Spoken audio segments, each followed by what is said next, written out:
China एक बार फिर पाकिस्तान की मदद के लिए आ गया और उसने पाकिस्तान के 3.4 अरब डॉलर के कर्जे का रोल ओवर और रीफाइनेंसिंग अप्रूव कर दिया।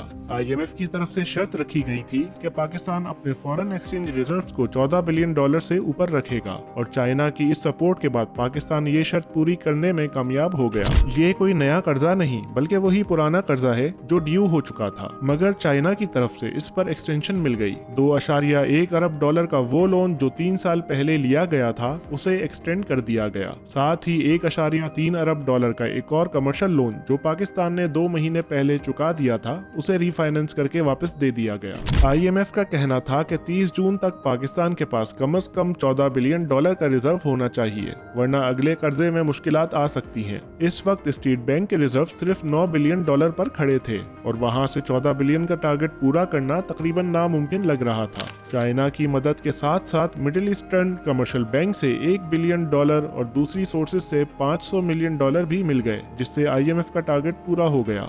ये फैसला सिर्फ इकोनॉमिक नंबर्स का नहीं बल्कि डिप्लोमेटिक ट्रस्ट का भी है। पाकिस्तान का इस वक्त सबसे ज्यादा कर्जा चाइना की तरफ से है और जब बात आईएमएफ कंडीशंस या इंटरनेशनल प्रेशर की होती है तो चाइना अक्सर पाकिस्तान की लाइफलाइन बन जाता है। मार्च 2024 में भी चाइना ने 2 बिलियन डॉलर का लोन 1 साल के लिए एक्सटेंड किया था।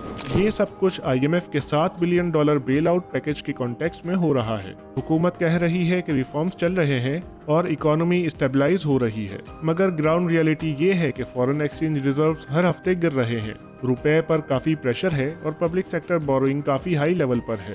ये Chinese loan roll over short term relief जरूर है, लेकिन ये भी एक तकलीफदेह रिमाइंडर है कि पाकिस्तान का फाइनेंशियल मॉडल अब भी मांगे हुए टाइम पर चल रहा है। ना हम एक्सपोर्ट अर्निंग से अपना डेफिसिट कवर कर पा रहे हैं, न टैक्स बेस बड़ा हो रहा है और ना ही पॉलिटिकल स्टेबिलिटी किसी कंसिस्टेंट पॉलिसी का चांस दे रही है। एक और एंगल इस डेवलपमेंट का ये भी है कि चाइना ने ये मूव ऑफिशियली अनाउंस नहीं किया।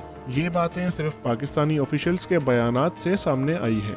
शायद इसलिए कि चाइना भी नहीं चाहता कि हर बार उसकी दोस्ती का फायदा उठाकर कोई और उसे क्रिटिसाइज करे, मगर पाकिस्तान के लिए ये एक स्ट्रेटेजिक सिग्नल है कि जब भी क्राइसिस आए चाइना पर भरोसा किया जा सकता है। ये भी याद रहे कि आईएमएफ और चाइना का इक्वेशन पाकिस्तान के हवाले से कॉम्प्लिकेटेड होता जा रहा है। आईएमएफ के कुछ पॉलिसी मेकर्स का मानना है कि पाकिस्तान के डेट रिलीफ के पीछे चाइना का वेट ज्यादा है और जब तक चाइना कोई रीस्ट्रक्चरिंग या राइट ऑफ नहीं करता आईएमएफ का प्रेशर इफेक्टिव नहीं हो सकता।